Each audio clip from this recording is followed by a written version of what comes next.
ಜಿಲ್ಲೆಯಲ್ಲೇ ಅಲ್ಲ, ಈ ರಾಜ್ಯದಲ್ಲಿ ಕೂಡ ಕಾನೂನು ಸುವ್ಯವಸ್ಥೆ ಸಂಪೂರ್ಣ ಹಾಳಾಗಿದೆ. ಗೃಹ ಇಲಾಖೆ ಅನ್ನುವಂಥದ್ದು ಇದೆಯಾ ಇಲ್ವಾ ನನಗೆ ಗೊತ್ತಿಲ್ಲ. ಏನ್ ತೆಲಂಗಾಣ ಕಳಿಸ್ಬಿಟ್ಟವರ ಗೊತ್ತಿಲ್ಲ ನನಗೆ. ಅತ್ಯಾಚಾರಗಳು ಜಾಸ್ತಿ ಆಗ್ತಾ ಇದೆ. ಯಾರೋ ಹೊರ ರಾಜ್ಯದವ್ರು ಬಂದು ಇಲ್ಲಿ ಡ್ರಗ್ಸ್ ಅನ್ನ ಹಿಡಿತಾರೆ, ಡ್ರಗ್ಸ್ ಫ್ಯಾಕ್ಟರಿ ಮಾಡ್ತಾ ಇರೋದನ್ನ ಅವ್ರು ಕಂಡು ಹಿಡಿತಾರೆ, ನಮ್ಮವ್ರು ನಿದ್ದೆ ಮಾಡ್ತಾ ಇದ್ದಾರೆ ಪೊಲೀಸ್ನವರು. ಈ ಕ್ಷೇತ್ರದಲ್ಲಿ ಏನು ದಲಿತರನ್ನ ಉದ್ಧಾರ ಮಾಡ್ತೀನಿ ಅಂತ ಬಂದಿರುವಂತ ಶಾಸಕರು ಪಾಪ ಒಂದು 65-70 ವರ್ಷದ ಮುದುಕನು 25-30 ಜನ ಎಲ್ರು ಒಂದು ಸಭೆ ಮಾಡಿ ಇಡೀ DSS ಗೆ ಒಬ್ಬ ನಾಯಕ ರಾಜ್ಯದಲ್ಲಿ ಅಂತವ್ರ ಮೇಲೆ ಪೋಕ್ಸೋ ಕೇಸ್ ಫಿಕ್ಸ್ ಮಾಡಕ್ ಹೋಗಿದ್ದಾರೆ. 25-30 ಜನ ಸೇರಿ ಒಂದು ಸಭೆ ಮಾಡಿದ್ರೆ 8 ವರ್ಷ 9 ವರ್ಷದ ಹೆಣ್ಮಗಳ ಮೇಲೆ ಇವರು ಪೋಕ್ಸೋ ಕೇಸನ್ನ ಬುಕ್ ಮಾಡಿದ್ದಾರೆ ಇವರು ಅಂತಂದ್ರೆ ಇವರು ಯಾವ ರೀತಿ ಇವ್ರಿಗೆ ಮಾನವೀಯತೆ ಇದೆಯಾ? ದಲಿತರ ಪರ ಇದಾರ ಇವರು?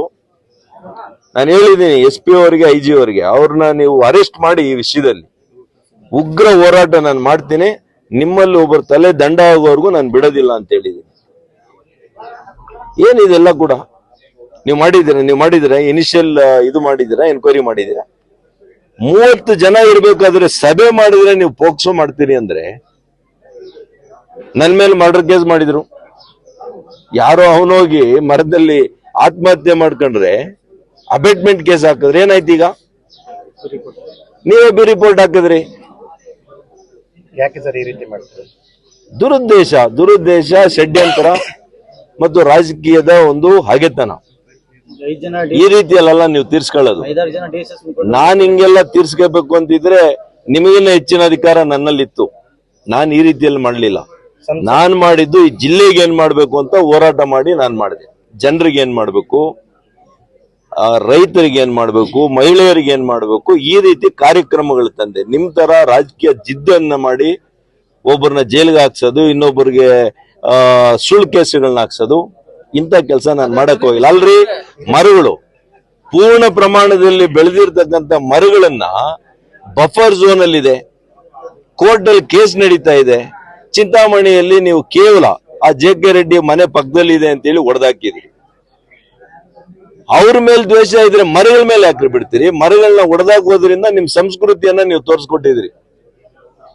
ಪ್ರದೀಪ್ ಈಶ್ವರ್ ಹೇಳಿದ್ರು ಸರ್, ಅವರು ಬೈದಿದ್ರೆ ಏಕವಚನದಲ್ಲಿ ಅವಾಚ್ಯ ಶಬ್ದಗಳನ್ನ ಬಳಸಿ ನಿಂದನೆ ಮಾಡಿದ್ರು. ನೋಡಿ, ಒಬ್ಬ ರಾಜಕಾರಣಿ ಆಗಿರುವಂತವ್ರು ಅವರ ಮಾತಿನ ಮೇಲೆ ಇಡ್ತಾ ಇರ್ಬೇಕು, ಅವ್ರ ನಾಲಿಗೆ ಮೇಲೆ ಇಡ್ತಾ ಇರ್ಬೇಕು.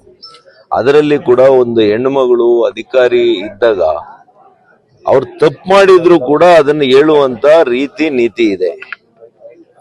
ನಿಮ್ಮ ಭಾಷೆಯಿಂದ ನಿಮ್ ಸಂಸ್ಕೃತಿ ಅರ್ಥ ಆಗ್ತದೆ, ಜನ ತೀರ್ಮಾನ ಮಾಡ್ತಾರೆ ಅಂತಿಮವಾಗಿ, ಅಲ್ವಾ? ಹಾಗಾಗಿ ಕಾಂಗ್ರೆಸ್ನವ್ರು ಇದಕ್ಕೆ ಉತ್ತರ ಕೊಡ್ಬೇಕು, ನಾನಲ್ಲ. ನಿಮ್ ಡಿಸ್ಟ್ರಿಕ್ಟ್ ಮಿನಿಸ್ಟರ್ನ, ಅವರ ಡಿಸ್ಟ್ರಿಕ್ಟ್ ಪ್ರೆಸಿಡೆಂಟ್ ಯಾರಿದ್ದಾರೆ, ಅವ್ರ ಸ್ಟೇಟ್ ಪ್ರೆಸಿಡೆಂಟ್ ಯಾರಿದ್ದಾರೆ, ಅವರು ಆನ್ಸರ್ ಮಾಡ್ಲಿ.